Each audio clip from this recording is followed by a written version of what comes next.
गंगा नदी के किनारे एक साधु रहते थे। वे न केवल विद्वान थे, बल्कि उनके पास जादुई शक्तियां भी थीं।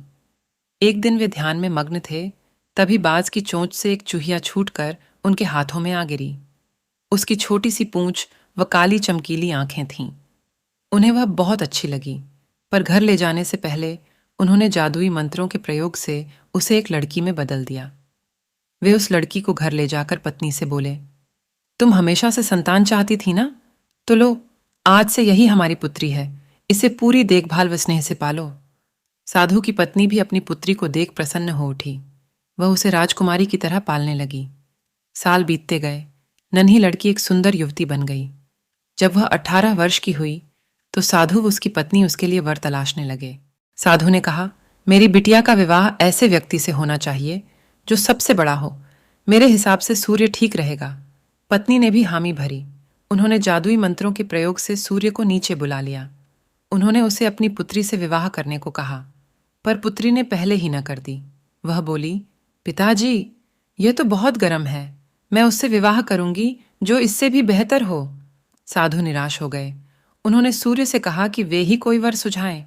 सूर्य ने कहा, बादलों के देवता से बड़ा कौन होगा? उनमें तो मेरी किरणों को भी रोकने की शक्ति है। साधु ने बादलों को नीचे बुलाया व अपनी पुत्री से विवाह करने को कहा, पर इस बार फिर पुत्री ने मना कर दिया।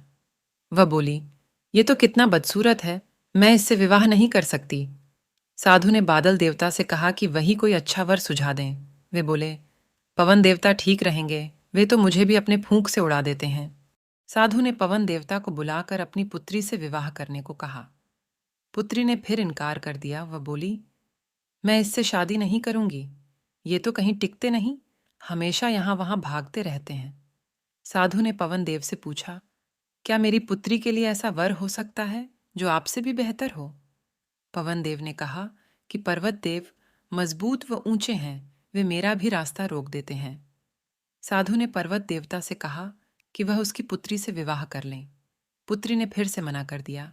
वह बोली, ये तो बहुत लंबे, सख्त व कठोर हैं, मैं इनसे विवाह नहीं कर सकती।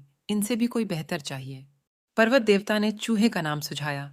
वे बोले, माना मैं काफी सख्त, मजबूत व ऊंचा हूं, पर चूहे मुझ में भी आसानी से बिल बना सकते हैं। साधु ने चूहे को बुलाया। उसे देखते ही उसकी पुत्री खुशी से उछल पड़ी। हाँ पिताजी, यही तो है वह मैं जिससे शादी करना चाहती थी। साधु ने सोचा, इसे ही किस्मत कहते हैं। यह एक चूहिया थी और एक चूहे से विवाह करना ही इसके भाग्य में लिखा है। उन्होंने जादुई मंत्रों के प्रभाव से पुत्री को फिर से चूहिया बना दिया। चूहा व चूहिया विवाह करके खुशी खुशी रहने लगे। शिक्षा, कोई भी अपने मूल स्वभाव को नहीं बदल सकता।